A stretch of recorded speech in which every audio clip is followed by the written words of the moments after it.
Hello and welcome to Millennial Moms Unfiltered. I'm your host Ashley, and Brittany.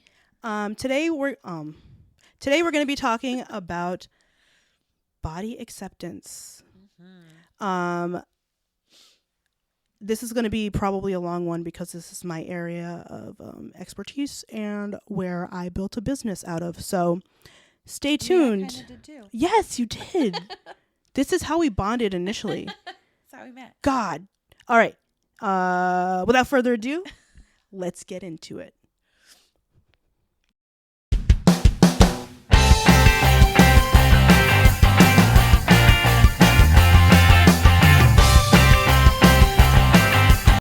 Okay. So, body image. I feel like everybody struggles with that. Especially in the US of A. And our age group specifically had a lot of exposure young to content that was fat shamey and like diet talk and diet fads. The 90s was a like you grew up watching celebrities constantly dieting, things like ultra skinny. Paris Hilton on the was front of magazine tabloid covers, right. People letting themselves go. When you look back at those pictures of like Jessica Simpson when they're like she's a cow, and you see those pictures now, it's like 50 pounds, not even like she looks. She's not starving herself anymore. Yeah, I like look at those and I'm like, holy shit, is that what it looked like back then? Because looking at it now, she still looks so small to me. Yeah, and back then, that big. I mean, not that big. I mean, it felt like it when they were talking about it, but now as an adult, I was like, what? You know, like it just looks so extreme to how we used to see it. Like I feel like I would look at it and be like, oh damn, she did gain weight, but now I'm like, well, how fucking skinny was she before? You know, like damn. like think about her in Dukes of Hazzard. She was like, this nail's really bothering me. I'm sorry, it keeps breaking. Skinny in Dukes of Hazzard. I know. When did you feel like you first recognized that, like, I don't remember how old I was. I know it started young. I can distinctly remember being downstairs and we were going on a vacation to Florida, and I think I was like, was it the vacation to Florida? Or it might have just been New Hampshire. I don't remember, but it was some vacation, and my sister had like M&Ms, and I was like, oh, I really want an M&M, but like I have a vacation in like a week. But I feel like every movie had that kind of situation, and then I was like, okay, I'm gonna have one M&M, and every M&M I have, that's 5 sit-ups. First of all, that's flawed logic, because sit-ups are not going to like, that was just wrong. But I was like, what, 10? I don't know. So that was like the first time that I like remember actively engaging in like thoughts that were just not normal. And to start off this episode, I did look up some statistics that I want to share with you guys, just to, put in perspective what an issue that this is. So these are statistics from NEDA, the National Eating Disorder Association, their website. So you can check all these out there. I'll link it in the show notes. And these were ones that I thought were just the most important to think about if you don't hear about this kind of stuff all the time. So in the United States, 69 to 84% of women experience body dissatisfaction and desire a lower weight than they currently are. So that's more than half.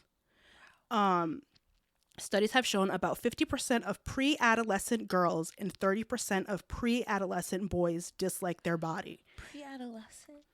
Yes. So we're talking about our 5-year-olds. We're talking about young kids that are already having these kind of things. So you can't talk about things like dissatisfaction in your body and not talk about eating disorders. So here are some statistics. I have a fuck ton of these because there are just so many that are so important. But these are the 4 that I think are the that really kind of sum it up. Okay, 22% of children and adolescents worldwide show disordered eating. So this means that you don't fall into the category of an eating disorder, but disordered eating as in you will limit your food, you won't eat certain things, you Binge. yeah, you binge eat, things like that. You have a disordered relationship with food.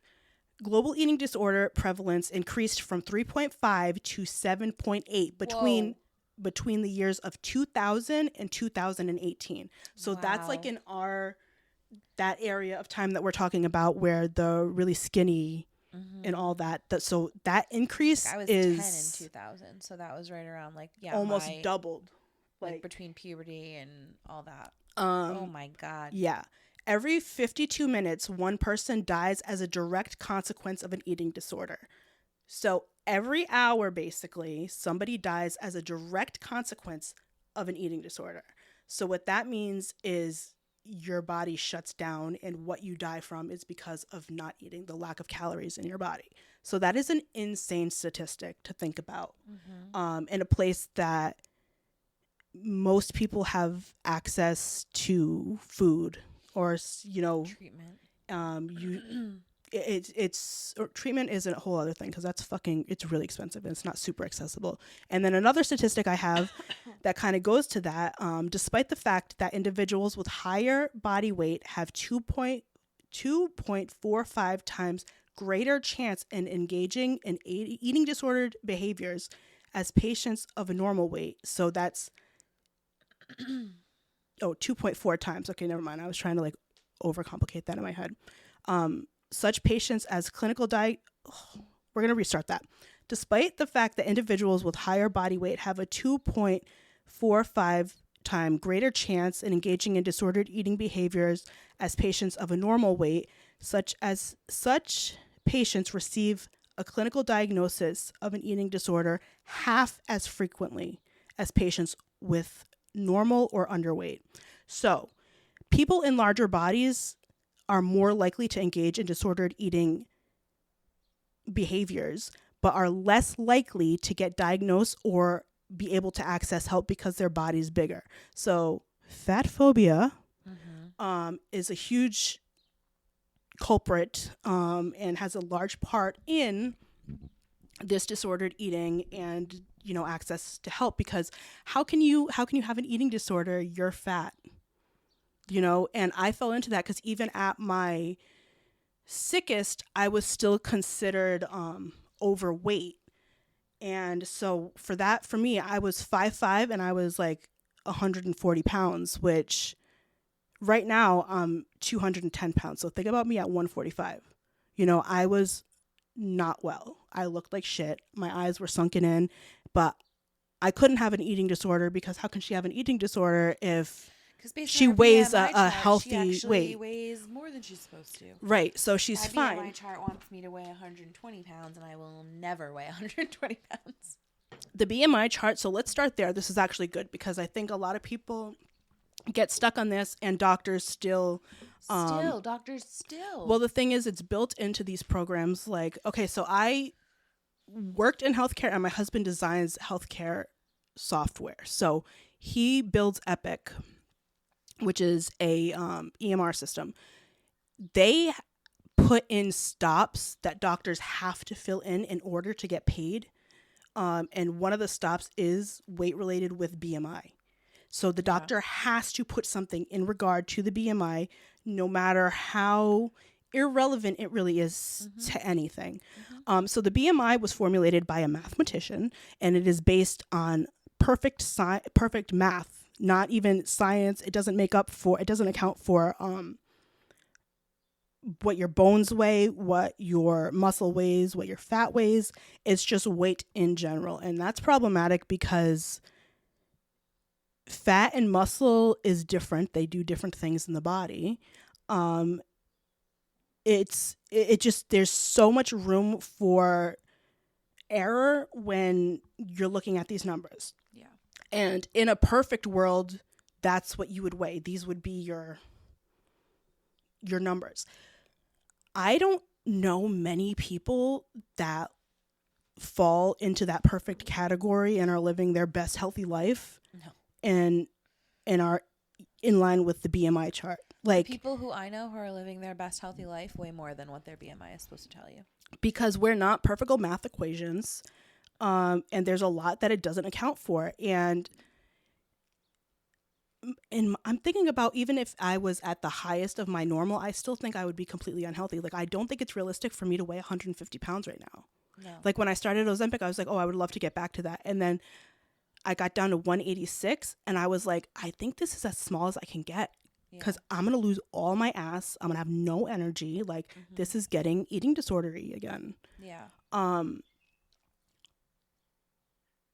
people, like, really, like, harp on that a lot. So, I mean, I get, how do I want to say this?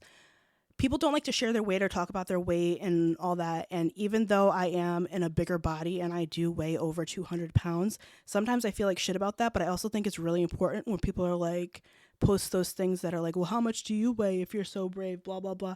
I will be like 210 pounds because I want people, it's always like, I can't believe that's what you weigh. What? Like, people don't think I weigh that much. Yeah. Because you don't carry you it. think that 200 pounds looks one way. In your head, in people's heads, they automatically think 200 pounds is like huge, but it's not really. No, it's not. I weigh about 195, but my heaviest was 215. Before I got pregnant with Eamon, I was like 195, and I think that's like the best my body ever like looked and felt. I really don't. I think that was like my really comfy spot. Right now I feel bigger, and not necessarily 100% comfy, but I also have a fuck ton more of health issues now going on. So I'm still trying to like get to my healthy spot, but it's definitely not. Changes though as you get older. Like, my healthy spot now, the last time I weighed this was when I was seeing a personal trainer, eating really healthy right after I had Maeve. I was about 180, and like I was a size 8'10", like, because my body carries it so distributed so evenly. So like that was healthy for me, and I was like, I had a routine. I was moving my body. I was eating healthy foods, like, and I couldn't get really below that. I feel like I hate using the term healthy. I know it's subjective. It is, but like I feel pretty healthy right now. Like, I got back to Orange Theory, and I mean I didn't go this week because it was like the week from hell, but in illness wise. But when I jumped back in, I hadn't done any like cardio based workouts since like, I don't know what, August, September, I don't know. But I didn't struggle during that class. That's good. Like, I did really fucking good, and I'm heavier now than I was when I did it when I was on Ozempic. Yeah. So I'm like, I'm not healthy. I'm definitely getting shit done, but the scale is equate to healthy. And from a personal training and fitness standpoint, the scale is the laziest measure of progress or health. You can make so much progress, but you're not making that progress because you're looking at the scale and thinking, well, I haven't even lost a pound yet, or I only lost 2 pounds. Right. But my brain just like, shut up. Fucking hell. If you feel good in your body and you're doing things that make you feel good, if you're nourishing it with like you're drinking water and you're moving it in a way that makes you feel happy, it doesn't have to be the gym. It can be any sort of movement. That doesn't matter what the scale says, honestly. It doesn't. And even if you are going to the gym and you're working out and you're trying to hit goals, and you look at the scale and you're like, oh, it's still the same. It hasn't changed in 2 weeks. First of all, it's not going to change in 2 weeks. Like, it usually takes people 4 to 6 weeks, and then you'll see like some changes, and then you might go up a little bit. Like, it's not linear. You're never going to lose weight or hit a goal like this. It's always like this. Like, if I pull up my weight from my home scale, even when I was on Ozempic and I was losing weight in a consistent and like perfect way, because it was medicated weight loss, it would still go up and down, and then it would go up and down, and it would always trend like that because it's never linear, and it's not going to be because of hormones, salt intake, water intake, all of those things. There's so many factors that people overlook. So when you're weighing yourself every day, depending every day. some people can, but it's like what it does to you mentally is not worth it. You're not going to see Right. those kind of changes and trends No. immediately. It takes And time to see those kind of I'm someone trends. who fluctuates in a day, like Right. 5 pounds. I know. I do too. I'm really like I hold on to a lot of water Water weight. retention. Yeah, me Yeah. too. So it's not helpful. So I'll weigh myself like the same time every week. And sometimes it's like, damn, it's the same, it's the same, it's the same. But then Hmm. all of a sudden it starts trending downwards. Um, and you have to know what to look at. But I think we put so much pressure on just the number, and we don't know how to actually make things happen, and we don't understand the relevance of calorie intake and all of these other things that play a factor into weight loss. And we think I have to just completely stop eating and drink water with lemon in it, which has nothing to do with weight loss. And we've created so many diets that just Yeah. don't make sense. And the base for nutrition knowledge is not um, mainstream. It's not great. No. There needs to be more like things in moderation. I think that we all just need to live a more moderate lifestyle, and everyone always is doing like one extreme to the other. And there are all these fad diets, and people want quick fixes, and But the thing is, they're if not you can, sustainable. yeah, you can lose that weight, and that's all it is, just weight, because a lot of it is water. It's not fat. If you want to lose fat, that's a long game, and it needs to be strategic. If you want to lose weight, yes, you can take a diarrhea pill and poop out 10 pounds in 2 weeks, but guess what? You're going to gain it back just as fast Hmm. because it's water. So, if your goal is fat loss, you need to be strategic about it and you need to have a plan. And if you don't have the background and the knowledge of how to do that and where your starting point is, you could really be fucking yourself up hormonally. You could be fucking up your stomach, like just digestion. Like Yeah. you could be creating a lot more problems than That's worth. than it's worth. And then you have to work to redo all those problems, get yourself back to a baseline to start being able to make any goals that make sense. Um, and all this turned into like a really big like weight loss thing, but I feel like that's like I think weight loss everyone's is kind of thing. what drives body positivity. Unfortunately, it tends to fall into the weight factor, like um, where we need to be more like fat positive. But it's not just Fat. about weight. It's not just about fat. People who are skinny have just as many like insecurities and body dysmorphic ideas, and it doesn't have to just be about your body. It could, I mean, like your weight. It could be your hair or your skin. Maybe you have acne Well, for me, or I have something else that I can add to this. This is why like I started getting these like reds from my diabetes on my legs, and I used to be like, so can you see this on camera? So embarrassed about it, and I used to try to hide it and just be like, I can't wear shorts because look at this, I don't look like an airbrushed model. yeah. And people would always be like, what's that? But now I don't give a fuck. I'm just like, this is a part of my body. Mm-hmm. Could I change it? Probably. I could probably go pay to get something done, but I just don't feel like it. Yeah. Um, and I just let myself be. I try to be like, when I do start feeling bad about it, be like, Yeah. fuck it. I think this kind of goes a lot. Like, I mean, there's ways we're gonna get into like being body positive and what drew us to body positivity movements and stuff like that. But I think that this kind of goes along with our last episode, and as far as like shaming, like no matter what people choose to do or what they or if they're doing something because they have to do it or because they want to do it, we really just can't like be judgy about it. Like if someone chooses to be a gym rat, then that's what they choose to do. If someone chooses to go to the salon or get filler or get Botox or not, that's none of our business. Like at the end of the day, like you have to do what makes you feel best in your own body.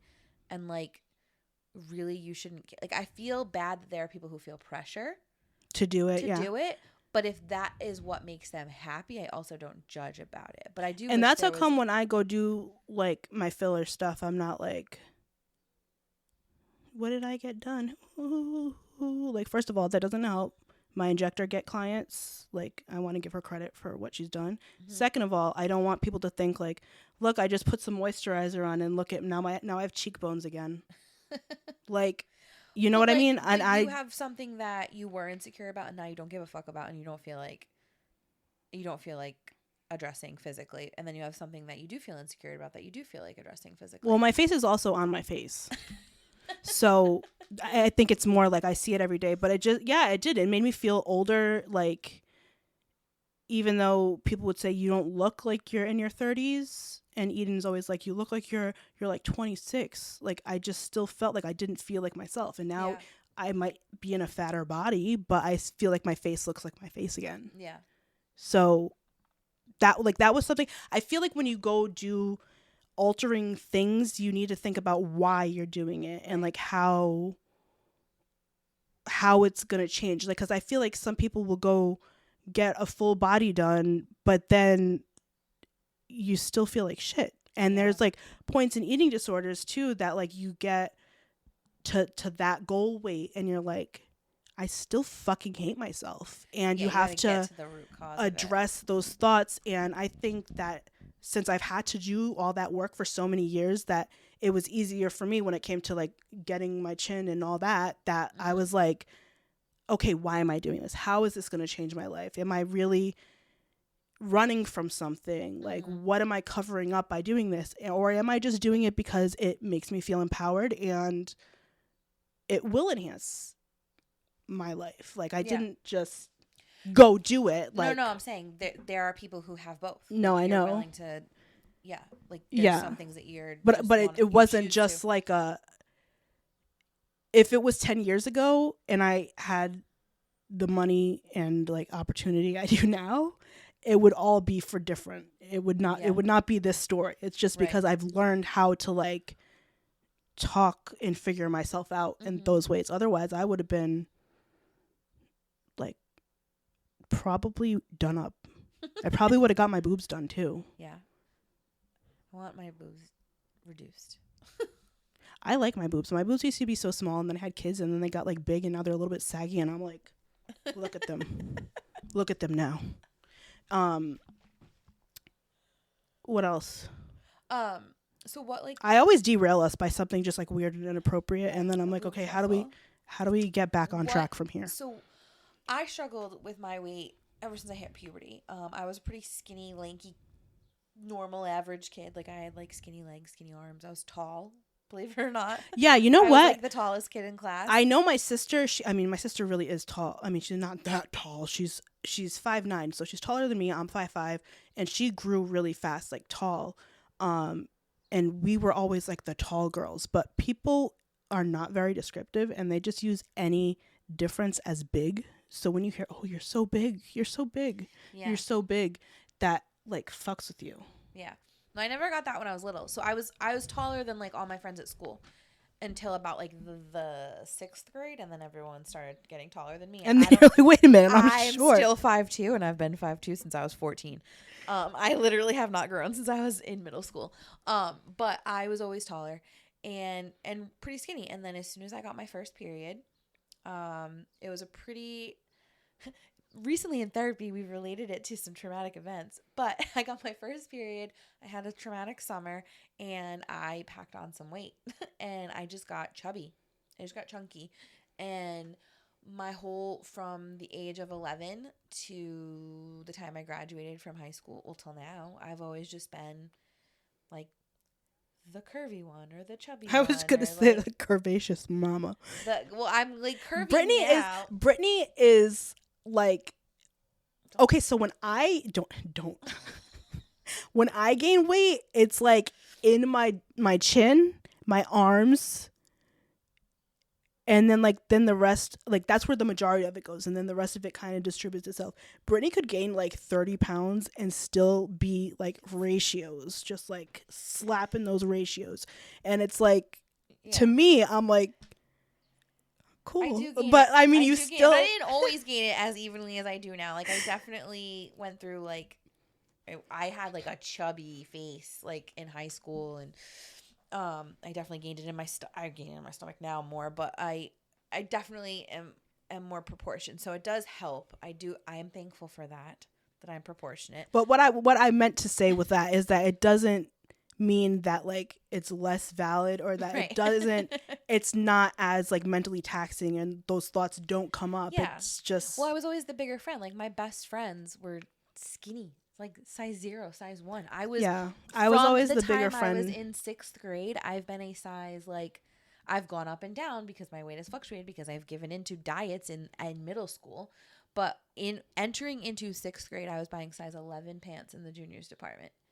And now I'm wearing a size 12. So like I haven't changed that much. Like Right. granted, like yes, my body shape has shifted, but like I've gone up and down. I've been a size 8, I've been a size 10, I've been a size 4. I have gone up and down. 4 was the smallest I got. It was in the 6th grade because I was the chubbiest friend and I starved Was done. myself Yeah. in the 6th grade. 11 years old was my first like I I got really really skinny for like 1 year and then I gained it all back.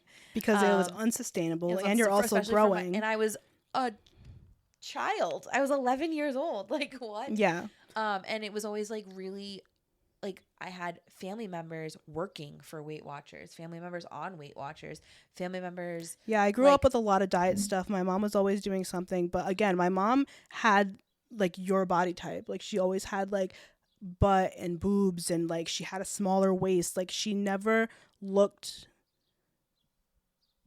fat. Like she Yeah. looked good, but she always was like wanting to doing be smaller. something. Yeah. Like so I grew up with watching that, and then I was always the bigger friend. I remember my best friend in like 6th or 7th grade told me, I said something like, I feel cute or whatever, we're doing our hair. She's like, you're too big to be cute. And I was like, Oh, that stayed with okay, you. yeah. So that was always a thing. I couldn't be cute. So then I was like, I hypersexualized myself because I'm like, I have to just like, I can't be cute. Yeah. So, I have to be So hot or then sexy or have something. and then like I always wanted to be like a 00. That was a thing when like Weather Vane was like, you know, Ugh. I wanted to be a Never been 00. that small. I wasn't. I was a 1. I was mad that I was a size 1. Ew. All right. And then I was in home ec and I was wearing like these pants. Like I always kind of had hips. Like I always had wider hips. And then some kid was like, if you have big hips, that means you take it in the ass or something like that. So then I was like, When you were really, like, I'm an too object. young. I'm an Yeah. object. So then that's when like my hypersexuality, like I am a vixen because That's all I have to that's offer. what, yeah, that's what I've been assigned. Yeah. And I just like, and that was in my thought, I was like, I'm so hurt by this. If I control the narrative, you can't control the narrative. Yeah. You know what I mean? So that's who I became. But I am fucking cute, bitch. You can be cute I'm and big. Yeah, you can be cute and Not yeah. it's this and that, not this or that. Yes. Big on that. I was told by a family member that That girl pumped her lip gloss too, I bet. I think she pumped her lip gloss. I was told that I looked better. I had just gotten my hair cut. I thought it looked cute. It didn't because I never got a really good cut. So it wasn't that cute. We're going to make up for that today. But I was told that you look better with longer hair because your head's too small for your body because you're too fat. It's very in depth. By a family member. I thought you were going to say that. Ew, be an adult. You know what I mean? By an adult family member. Yeah. I thought you were gonna say that something about like your curls, because I remember one time I got like my first like short haircut and I was like, yes, and then I went home and I did it curly and my curls were just popping everywhere and my dad's like, I like your hair better straight. And I'm like, okay, white man. I had But that's what I thought you were gonna go with that. I did not think that an adult was going to say no, adult told me that my head was too small for my body and my hair looked better long because it made me look more proportioned. Who hurt you? After we're done doing this, I want to see a picture of that adult and So I had that like really early. Like I've always thought my head was too small for my body. Gio always tells me my head's too big. And I'm like, the rest of you look more proportioned, or your body looks smaller if your head's big. I guess, yeah. I don't think you have a small head. I don't think I have a small head, but whatever. I do think I have a small head No, because of that. this is how, right, but you don't actually. So I've actually measured my head because Gio tells me how big it is all the time. Gio has a big head, and I know that he has a bigger face. Like his face is bigger than mine. Yeah. So anyway, we're not gonna get off track. Yeah, on we that. won't get off I've track. measured my head, and I looked up what like the average head is, and I was within that. I bet you're within no, that. I'm on the smaller side of things because On the smaller side, but you're in the normal range. that custom hat and it was small. I can fit into What? like What custom hat? my fancy blue Oh, okay. $275 I was like, you could just say I had to order a custom hat. Like My for head's too what? small. What 'Cause my kind of head's too custom small. hat? No, and like I can put like a kid's hat on if I need to. I should go get that floppy hat. I mean, see if it fits. that's not a bad situation. But It means anyway. you have access to more hats. Yeah, I had body image issues at a very young age, basically. So like, I didn't become confident in my body until like, I'll be honest, till Kardashians made having butts cool. Like I didn't. I'm still laughing about I had to wear that custom hat because I was not thinking about I that didn't hat. measure my head for the custom hat. I know. I know what you mean. Yeah, and I remember like my mom being like, you should shop at Kohl's. First of all, if you know me, I hate Kohl's. Kohl's should not exist. I've never gone to Kohl's and been like, yes, Kohl's. Like Slay. Kohl's sucks. Not gonna lie, I was a big fan of the Lauren Conrad line for a while. What year was that? Like 2012? I don't know. Anyway, so my mom was like, you should go to Kohl's because they have jeans for like hippier women. Thanks, Ma. And I was like, yeah, you a big booty hoe too, though. So she didn't mean it like that, but yeah, that's I what. shop at Kohl's. After being told I was the best, I was the big friend, and I couldn't be cute, and also that apparently I have anal sex because I have hips. Then my mom was like, for hippier women. That really just was like, and I Drove was it like, home. you know what? I really don't fucking like Kohl's. But that's because J-Lo had a clothing line there, and J-Lo had a butt. Oh yeah. I think I have a pair of JLo jeans. Do they? They're that old, or they still make them? No, they're like they're probably from Wow. 10 years ago. Wow. I got rid of I should all throw of my away old some stuff because clothes. I won't ever fit into that shit again. And I was holding on to this pair of like purple corduroy, and they were so cute. I loved them, but after I had, they were so own a cute. pair of purple. I had a pair of like cranberry corduroy from Aeropostale. They were low rise. It didn't need to happen, and it wasn't going to happen again. All right, like the hips have just got hippier since the children, and Oh yeah, my hips. it have was gotten just so not- much wider since the kids. it's just not going to happen. Oh, while we're on the clothing topic, buy clothes that fit you, and like if they don't, get rid of it. Like I went through that. I made a whole post on Instagram about it too. I'll fucking share it on our stories because it did a whole thing, and I was like throwing my shorts because they don't fit. Oh, content creator shit. Anyway, so I made that post when I got rid of all of the things that didn't fit me that I was holding on to. Maybe I'll fit this. Maybe I'll fit into this again. Maybe I'll fit into this again. And I just said no. And I bought all new shit. And that was like the most freeing feeling. So liberating. Because clothes are meant to fit you. You are not meant to fit clothes. And we are different shapes, sizes, lengths. Yeah, and like what Textures. someone recommends is like a great jean for them, maybe isn't a great jean for you. That doesn't mean that there's something wrong with you. Just Right. And how it works it's for not you. you, it's the industry. It's so the industry. Can I just talk about these are the only jeans that I like. And you have to wash them every time you wear them Yeah. because yes, we've talked about Yes, this we've too. talked about this. I went literally the other day to go try and find another pair. The exact same jeans I tried on. They weren't the same material. They don't fit right. They looked so stupid. Yeah, you know what They happens? weren't high-waisted enough. The crotch looked funny. Because they was so will mad. change distributors. They'll call it, okay, this is the same jean, and then they change distributors. But there's a way that you can go online and you can look up like the tag number, the number on the Need these tag. jeans again. Yeah, I'll show you how to do it. I can't Struggling. remember exactly, but I've done it before because of Eden's swishy pants. yeah. He has to wear a specific kind. So you go online and you put in, I need to find the website. In the website, you put like what they are, and it'll show you. It won't say the name of the brand on it. but it'll be the same like identification number, and it'll be the same make, model, shade, whatever. Fabric.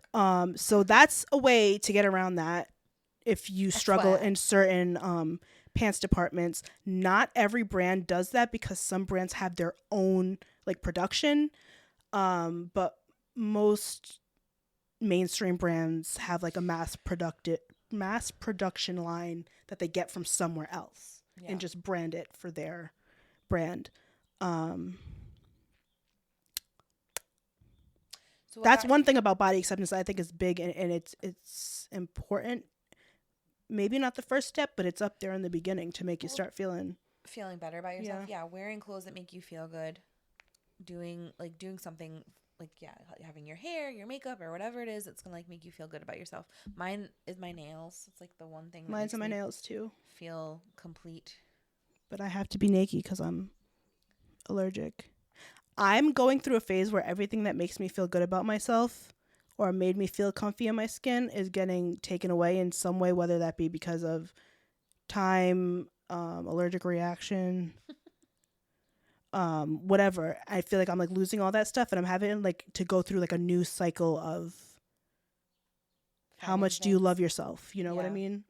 So I'm currently going through that, and it's like I thought I reached the level that I was going to be at, and you know I won that battle, but it's like a never ending thing that your security is going to go for something, and then you're going to have to like retest and retry all these things. Yeah. What do you think helped you get like move towards body acceptance or body positivity, or like wanting to be a part of that movement? Working in the fitness industry and realizing how much pseudoscience is out there and how much is pushed and how much is faked by a lot of these influencers and all that. I was just like, ew, I don't want to become that. Yeah. I don't want to become that. And I knew that my thoughts about my body and realizing where my eating disorders stemmed from and like all that, and doing that kind of work with like racism and fat phobia and working on myself with all that kind of stuff, I was like, we're jumping ship and we're gonna work on body acceptance. So I just jumped into it. I was like, I'm gonna make fitness programs for like beyond the body, right? That's why it was called that, because it's beyond the body. It was to check yourself mentally, to move your body, feel good, not get wrapped up in weight and aesthetics of everything. It's more about feeling than it was about outward appearing healthy to society, you know? And I think that's why it was my best-selling program, because it was like an all-in-one thing. Yeah. I'm losing my voice now. I'm gonna re-release that, I think, because I keep bringing it up on this podcast, and it just really was. I'll like, I hope I still have all of it, because I think I recently deleted some shit, but I don't know. But that was like a really, I'll send it to you, because it was a really like one of my proudest moments. I would say that like I've always been kind of confident. Fashion, I worked in fashion, so finding clothing that like I connected with, that felt good on, like I looked good, that like brought me a lot of joy. So being able to work in the industry and like that was helpful. But also being with Patrick, I know that like I shouldn't credit to him, but I will say that like I never I shouldn't credit to him. Why? Because I feel like you work on yourself. Like I'm not only confident because of my husband, but I feel like he started that. Yeah, for me. Yeah, so he was a what's it called? Like I never doubted if he thought I was attractive. I never like felt insecure about my weight. Like I know that he likes my curves. Like and that positive reaction to my body, I guess, made you feel more okay to feel. Yeah. So that's where it started. And then also getting into shooting boudoir. He was the catalyst. He Fuck, was the that was catalyst, the word. yes. He was the catalyst. I will say. I will give him that. He was the catalyst for it all. And like getting started with boudoir, like there are some guys, husbands, of photographers in the industry who hate that they do that for a living. They don't like the assumptions that come with it and all that. And Pat could not give a shit. He doesn't care. He's like, do whatever you want to do what makes you happy. Like, I think it's cool that you do that. And helping other women like see their bodies in a different way, like the way that I saw them, or like helping them realize that like it doesn't matter what size they are, that they can be sexy. That was like a huge stepping stone for me, and like helped me realize that I don't ever want to feel like that again, and I don't ever want my daughter to feel that way. And like, Right. so I've And really like by changed working with other language. women and seeing those things, because I feel like I can relate to this, is that people would come to me and the things that they would see or struggle with themselves, it's like I don't even see that when I look at you. Yeah. And then realizing that your own insecurities are things that you harp on might not be the forefront of what people see, Mm-hmm. and you guys aren't different, and like, oh, we're all kind of in this together, even if it's Mm-hmm. in a little bit different ways. I know that really, like, holy shit, like Mm-hmm. that was really like light bulb moments. The more that I kept hearing certain things Mm-hmm. from different people, just like, Yeah, that's what I loved about like doing hair and makeup with my clients, is like I'd get to know them a little bit more. They would open up a little bit more, and like you'd find out about what they're insecure about and all that. And yeah, and then like the reveals, like, or the emotions, or like the reactions that people would give me, just when they finally did see themselves differently. It was like, you can have this feeling all the time. You just got to work on some self-love.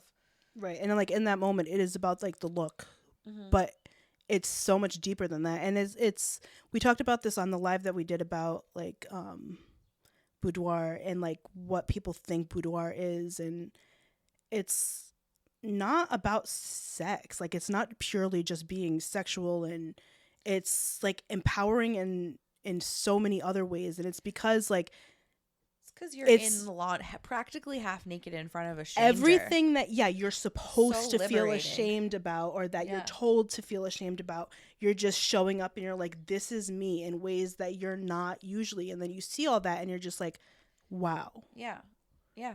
And it's so much more about the person taking the photos and who those photos are for. Like, they're for me. Like, our shoot, I barely post those pictures, and it's not because I don't like them, but it's because Yeah, it wasn't for everyone they're, else. yeah, it was for me. Yeah. So I don't feel like I have to like run through those pictures and, oh, what can I use for content, or Mm-hmm. it was for me. Yeah. And I think that's something that people completely overlook and don't understand, like boudoir photography, and just how many levels. Yeah, it's not about the post online at all. That's definitely about like that a keepsake. I mean, feel free to share them. I mean, yeah, Definitely. or like if you're doing it to give to your husband as a gift, yeah, valid, valid, valid. But in the Mm-hmm. end, it's so much deeper than, And it's the experience for sure. yeah. Um, so I feel like my relationship with like my body, and like I do care. Like I want to take care of it, but I want to take care of my body because I love it and want to take care of it, and I want to be Right. healthy. And I think we've talked about this before. It's not because I'm like shaming myself into it anymore. Right. Whereas Have you that's ever not what it seen used to that be. thing that it's like, if hating yourself worked, it would have worked by now? And it's like, bro, that's facts. When Exactly. you start moving out of a place of acceptance and love and appreciation and understanding and all of these positive ways towards yourself, it helps not only your relationship with yourself, but other people, and understanding other Mm-hmm. people and giving yourself grace and other people grace. And it's just such a better experience. And it's not like I'm always like walking in this just like blissful tunnel. Like, I have days and I have moments that I fall. It's a constant journey, but Oh yeah. life is way more enjoyable through body acceptance than Mm-hmm. when I was It's just looking for things that I could change. I've seen it's like a thing that I've seen on Facebook or Instagram. It's like when you're 70 years old, don't don't think back about all the times you should have jumped in the ocean but you were too scared to wear a bathing suit, or you should have done this or done that but you avoided it because of your That's body. Like, that's what I was don't. thinking when I jumped into the dark cave in Mexico on my honeymoon. They called it the rebirth. Did I tell you about this? No, I don't It think was like so. we went through like these like dark tunnel Mm-hmm. things that were, what are they called? I can't remember what they're actually Caverns. called. No, they're not caverns. It's like it's like a tunnel underground. There's water, and then you like go through like these little like hallway things. But anyway, there was like a big like rock jump, and it was completely black. And he's like, "This is called the jump of rebirth." And it was definitely a guy just fucking with us, but it really is like you can't see anything. You have to trust that you're gonna just land in that water. No. And Nope. so he's like, "I'm gonna turn the light off. 1, 2, 3." Gio was the first one that jumped, and that's how come I did it because I was like, but it was one of those things that I'm like, okay, this is gonna be like an experience that you're gonna think back, and if you don't just do it, you're gonna regret it. Yeah. So I just did it before my brain could like process like, oh, that's dark. You don't know what's in that water. I would not have. I just did it, and that was like, I am that bitch. Yeah. You know, and I don't think I could have reasoned or not reasoned, but like talked myself through that if I hadn't already done so much inner work in having confidence in myself. You know what I mean? Like if I was still in that place that like I didn't like myself, there's no way I would have been able to think that I'm capable of the things that I am capable of, you know? Yeah, definitely. I agree. I think that you like definitely you need to do that work to be in that place, obviously, but you also don't want to miss out. Like I don't want to miss out on things with my kids because of my body. I don't want them to see me doing like thinking like covering up or I can't put my bathing suit on. Like, yeah, I'll wear the bathing suit. The thing about me is I'm gonna buy that bathing suit and I'm gonna wear it. I don't care. They're home. This was like a super hybrid episode of body positivity and eating disorders. Yeah, it was. I feel like we didn't give anybody good tips about how to get here. Maybe we can do a blog post. Date a partner who loves your body. No, that's just kidding. We said not to do that. Don't do that. Because they're not gonna fix all your problems. So you can't put your shit on other people, you know? No, it was a joke. It was a bad joke, Brittany. I'm just kidding. They're in the backyard. You might hear them in the background. Do you know how many times I have to mute our simultaneous ums? So, tips on how to get here. Find things that like you do enjoy. I said like fashion really helped me in the beginning. And then if it's getting your hair done or getting your nails done or finding like a new shade of lipstick or I don't know, something that like focusing on the things that you do the like, things you do enjoy. And then we'll get into a little bit more of the shadow work side of this. Learn to analyze your thoughts instead of like judging them. Like when your thoughts pop up, when do they pop up? When do I start feeling like this? How does this spiral? Where does this affect? You know, like notice yourself and your thought patterns, and when they come up, like if you're watching something and you're like, oh, I wish my body looked like that. Turn it off. You know what I mean? Like notice like, okay, so this triggered that thought and now I feel like I have to go run a mile. Like notice those things and work to rewire them. And don't compare yourself to right on the internet. Once again, we're going to say that after every episode. Yeah. Stop. Just don't. Just don't. Also, like affirmations really help. Like looking in the mirror and you feel fucking, when you first start doing it, you feel dumb. I used to feel so dumb being like, I'm that bitch. I used to say this to myself. I tried to create merch that said, I'm that bitch. I actually bought that EIN. We can put I'm that bitch because I own that on stuff. I bought the like, what's it called? The trademark. No way. I think I did. Nobody had it, and I think I pulled the trigger on it. I gotta go find it. Holy moly! That means you can sue other people who use it. Well, what happened was someone released something or put out something that said, "You're that bitch," and I was like, I literally been saying this for the past like 3 years, and I felt offended. So then I went and I like bought it for $300. Do it. Good. Love it. Anyway,